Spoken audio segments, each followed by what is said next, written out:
Halo teman-teman semuanya. Hari ini videoku aku tidak akan sendiri. Jadi ada yang akan menemaniku hari ini, yaitu tan tan tan tan tan. Perkenalan diri dulu. Halo teman-teman semuanya, nama aku Yelo. Salam kenal semuanya. Hari ini aku akan temani Vero untuk merekam video hari ini. Yeay, jangan kemana-mana. Oh iya, aku mau ingetin, kalau misalnya kalian suka sama channelnya dia, kalian boleh subscribe channelnya dulu ya. Jangan lupa dikasih nyala notifikasinya. Oke. Selamat datang teman-teman di Asian's Journey, jurnalnya orang Asia ini. Oke, jadi hari ini aku mau ceritain tentang gimana perjalananku bisa pergi ke Taiwan, sekolah, kuliah di Taiwan selama kira-kira 10 bulan di Taiwan. Oke, langsung aja kita mulai. Jadi sebenarnya awalnya itu aku ke Taiwan, aku nggak ada sama sekali rencana dari SMA untuk mau pergi ke luar negeri untuk sekolah kayak gitu. Mamaku juga nggak menyarankan aku untuk ke luar negeri. Akhirnya aku ketemu satu sekolah di Indonesia yang nggak harus ke luar negeri tapi bisa dapat bachelor degree juga kayak gitu, bachelor yang internasional gitu ya. Terus pakai bahasa Inggris. Nah akhirnya aku pikirnya ya udah aku di Jakarta aja, aku di sini di kampusku sekarang. Nah akhirnya waktu itu 2018 itu aku mau ulang tahun yang ke-17. Terus waktu itu aku lagi keadaannya lagi ada di Makassar. Pas mau ulang tahun itu aku ada rencana untuk mau sewa hotel gitulah untuk merayakan ulang tahunku. Karena yang 17 tahun kan, jadi cukup spesial lah. Nah akhirnya jangan bahas yang ulang tahunnya, intinya aku pergi mau booking hotel ini. Yang bantu booking hotel ini adalah temannya mamaku. Terus temannya mamaku ini bilang kayak di hotelnya ini nanti bakalan ada workshop kayak gitu, workshop tentang beasiswa ke Taiwan.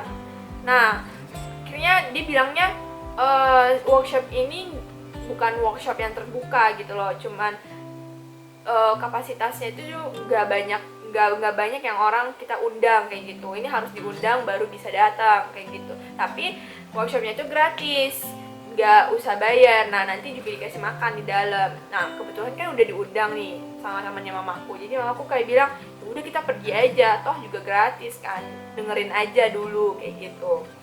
Ya aku mah ikutin aja lah ya, mau makan gratis ya udah yowes ikut jalan aja kayak gitu.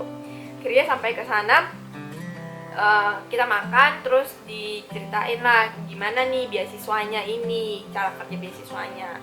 Nah beasiswanya ini adalah beasiswa dari pemerintah Taiwan. Beasiswanya itu kayak menanggung uang kuliah selama 2 tahun di Taiwan. Kalau misalnya kita udah lulus dari kelas ini, kita tuh bakalan dapat sertifikat namanya diploma 2 gitu. Dan setelah itu misalnya kamu mau lanjut untuk kuliah di sana, lanjut untuk mau dapat sarjana, bisa langsung masuk ke tahun ketiganya. Jadi kayak tapi kuliahnya udah nggak ditanggung sama beasiswa ini gitu. Nah akhirnya pikirnya 2 tahun kan, lumayan lama gitu. Aku awalnya nggak ada niat sama sekali untuk mau pergi ke Taiwan kayak aku yang bilang sebelumnya. Terus di satu sisi juga aku udah ada kuliah kan, 2017 tuh aku udah masuk kuliah, jadi aku udah kuliah setahun lebih. Nah habis itu tiba-tiba dibilang mau ke Taiwan, aku rasa kayak gimana ya, coba nggak ya, karena aku pribadi orangnya ya pengen selesain dulu kuliahku baru aku pikirin lagi selanjutnya kayak gimana. Aku nggak mau berhenti di tengah jalan kayak gitu. Nah terus akhirnya mamaku kayak bilang gak apa-apa, kamu coba aja dulu, toh untuk dapat beasiswa ini juga nggak susah-susah amat, kamu cuma tinggal apply rapor doang, terus nanti ada pengurusnya yang bakalan bantu kita untuk terjemahkan rapor itu ke Mandarin, ke rapor Mandarin. Jadi kayak nggak susah-susah banget juga gitu, cuman butuh bayar biaya pendaftaran aja. Jadi akhirnya aku mikir ya udahlah ya, coba dulu gitu, kenapa enggak, kan kita nggak tahu kalau misalnya kita belum coba. Jadi aku apply rapornya, bayar uang registrasinya kayak gitu. Terus itu aku apply-nya itu bulan 9. Jadi selama itu aku cuman ya udah berharap yang terbaik aja. Kalau emang diterima, mungkin ini jalannya Tuhan kayak gitu menurut pikiranku. Terus kalau misalnya nggak keterima ya udah, toh aku juga masih ada kuliah kan di Indonesia. Terus akhirnya bulan 12 itu keluar hasilnya itu aku diterima. Jadi awalnya itu kita pas mendaftar kita ada pilihan 2 universitas dengan 2 jurusan kayak gitu. Jadi aku pilih jurusannya Mass Communication di keduanya kampusnya, tapi kampusnya itu satu yang di Taipei, satu yang di daerah kayak kota lainnya gitu loh. Aku juga lupa di mana, di daerah kota lain intinya. Terus Taipei itu kan kayak ibu kotanya, kayak Jakartanya gitu kan. Jadi kayak aku berharap banget sebenarnya aku masuk ke Taipei-nya. Kalau misalnya mungkin aku diterimanya di kampus yang satunya, mungkin aku nggak bakalan ke Taiwan. Aku pikirnya kayak gitu. Kalau misalnya aku diterima di Taipei, ya udah aku ke Taiwan gitu. Aku semangat banget untuk mau ke Taiwan misalnya ke Taipei. Nah, bulan 12 itu aku udah keluar hasilnya dan aku diterimanya itu pas banget di Taipei itu, kampus yang sama dengan jurusan yang aku mau juga. Jadi dengan jurusan Mass Communication di Minchuan University Taipei. Akhirnya aku seneng dong karena yang aku mau kan dapat gitu kan. Terus tapi bingung juga satu sisi, ya gimana ya. Akhirnya aku tanyain sekolah kampus di sini gimana kalau misalnya aku ambil cuti gini-gini.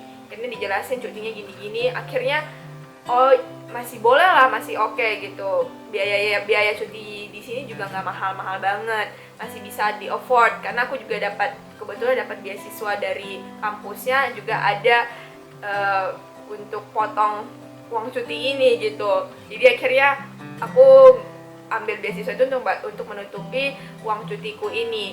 Terus akhirnya bulan 2, karena semester baru di kampusku di sini kan mulai bulan 1, jadi akhirnya aku udah nggak kuliah dari bulan 1. Terus bulan 2 2019 aku berangkat, bulan 2 akhir ini aku berangkat ke Taiwan. Itu bulan 3 di Taiwan mulai sekolahnya. Jadi kelasnya ini kelas khusus untuk anak-anak luar dari Taiwan. Jadi di dalam kelas ini 90% itu kebanyakan orang Malaysia, yang kesana Chinese Malaysia. Terus sisanya itu ada yang dari Vietnam, ada yang dari Indonesia, ada dari negara-negara di Asia Tenggara lah kayak gitu. Kalau di kelasku sendiri Vietnam dan Indonesia dengan Malaysia kayak gitu. Kakak kelasku ada yang dari Thailand.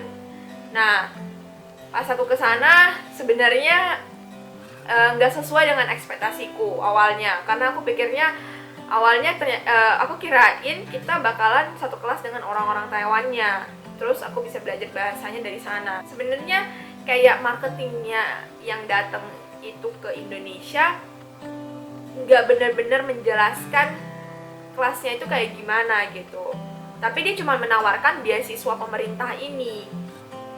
Terus kan tertarik kan, karena kita 2 tahun gak usah bayar uang sekolah, terus kita cuma harus bayar uang material dan uang dorm kayak gitu. Jadi bisa dibilang cukup murah gitu untuk sekolah. Pas waktu mereka ke situ itu, ke Makassar, aku ada tanyain kayak gimana, aku Mandarinnya jelek, dan maksudnya aku cuma bisa bahasa Mandarin yang benar-benar dasar banget gitu. Itu pun aku nggak bisa baca, nggak bisa tulis Mandarin gitu. Aku cuma belajar yang dasar-dasarnya doang dulu pas sekolah.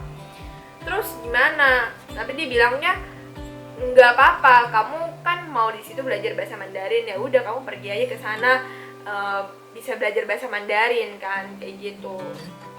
Emang kita maksudnya ke sekolah sana untuk belajar. Terus aku pikir ya iya ya bener juga, kalau misalnya aku udah bisa Mandarin dari sini ngapain aku ke sana kayak gitu kan. Terus pas ke sana ternyata kuliahnya itu semua pakai bahasa Mandarin gitu. Awal-awal pergi ke sana bener-bener hari-hari yang susah banget, adaptasi awalnya. Terus kita nggak bisa bahasa Mandarin sama sekali, mau ngomong sama orang juga gimana gitu. Kayak dan orang-orang Malaysia itu udah pada bisa Mandarin, jadi kayak kalau di Malaysia orang Chinese Malaysia itu emang di rumah semuanya masih pakai bahasa Mandarin gitu, sedangkan kita di Indonesia kan enggak gitu kan, kayak mau orang keturunan apa ya tetap pakai bahasa Indonesia gitu, sedangkan mereka di sana enggak. Kalau mereka memang keturunan Chinese, mereka masih pakai bahasa Mandarin di sekolah atau di rumah, mereka masih pakai, sehingga Mandarinnya mereka oke banget kayak gitu. Terus kayak kita ke sana susah lah awalnya, banyak yang rasanya pengen pulang gitu. Akhirnya berjalannya waktu aku mulai bisa adaptasi karena aku udah mulai bekerja kan. Jadi akhirnya waktu itu aku mikir sekolah, kalau kuliah ini kayaknya aku nggak bisa dapat banyak bahasa Mandarin gitu, nggak bisa belajar banyak Mandarinnya dari sekolah, karena menurutku kalau sekolah itu yang diajarkan itu pasti kan bahasa Mandarin yang lebih formal gitu, sama seperti kayak kita sekolah di Indonesia juga kayak gitu, bahasa yang lebih formal. Mandarinnya itu lebih formal, lebih susah gitu, sedangkan yang aku pengen itu aku belajar dulu yang gampang-gampang, yang informalnya dulu, yang sehari-hari gitu. Akhirnya aku bekerja dan aku merasa aku menemukan pembelajaran itu pas aku bekerja gitu. Jadi kayak akhirnya aku kayak mikir tujuanku datang ke Taiwan kan emang untuk belajar bahasa Mandarinnya, bukan beneran mau kuliah gitu. Aku juga pribadi udah ada kuliah di Indonesia, bukan pelajaran kuliahnya aku mau, itu cuma semacam bonus gitu loh untuk aku bisa di Taiwan. Nah akhirnya kan programnya ini 2 tahun sebenarnya, jadi aku udah prepare sebenarnya udah mau 2 tahun di sana. Tapi waktu itu pas udah lewat 6 bulan di Taiwan, bahasa Mandarinku udah semakin bagus, kayak maksudnya sedikit lebih bagus daripada pertama kali datang lah ya.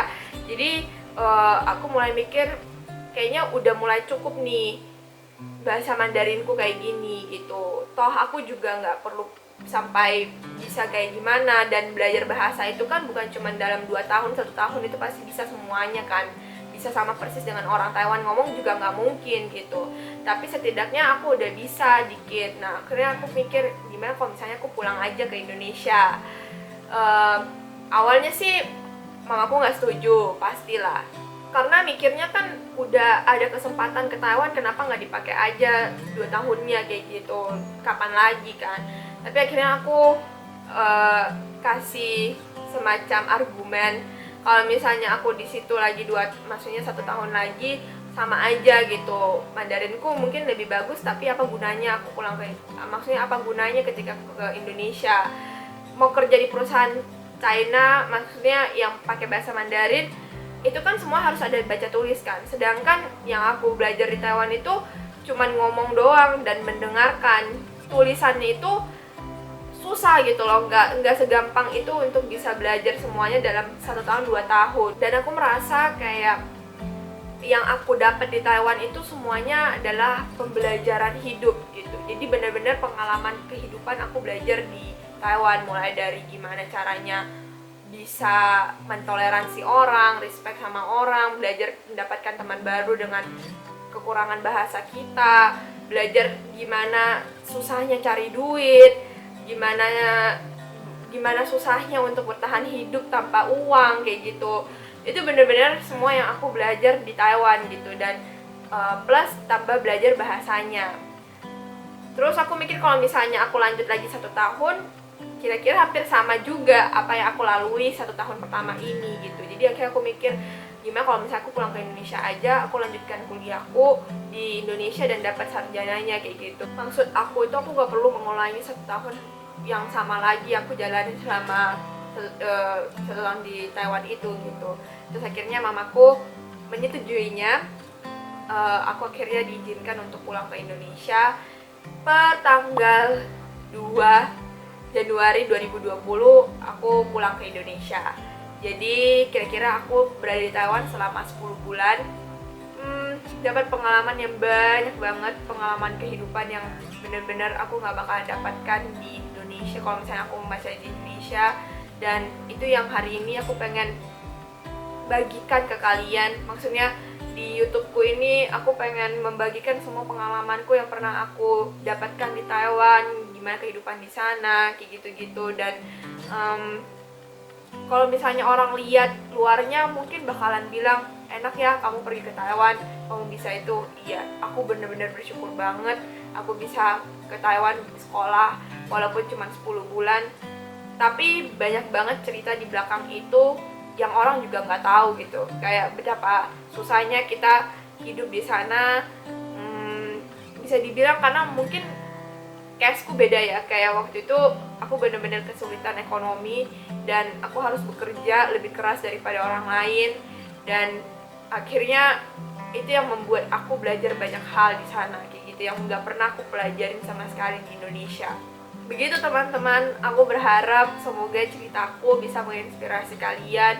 Kalau misalnya kalian emang pengen keluar negeri sekolah, aku bener-bener menyarankan banget gunakan waktu itu sebaik mungkin. Kalau misalnya kalian belum pernah ke sana dan mungkin kalian dulu punya mimpi itu, boleh cari cara gimana atau beasiswa gimana untuk bisa ke sana, ke luar negeri kemana aja. Karena menurutku ketika kita keluar dari zona nyaman kita itu pasti kita mendapatkan hal yang berbeda di luar gitu, pasti dapat pengalaman yang berbeda gitu. Jadi kayak gitu ceritaku, perjalananku dari awal kenapa aku bisa ke Taiwan dan akhirnya aku pulang ke Indonesia setelah 10 bulan di Taiwan. Kalau misalnya kalian suka, boleh di like, boleh di share ke teman-teman kalian. Kalau misalnya menurut kalian ini bakalan berguna untuk orang-orang juga. Jangan lupa nonton videoku yang lain dan nantikan videoku selanjutnya. Terima kasih teman-teman sudah menonton hari ini. Bye bye, see you in my next video.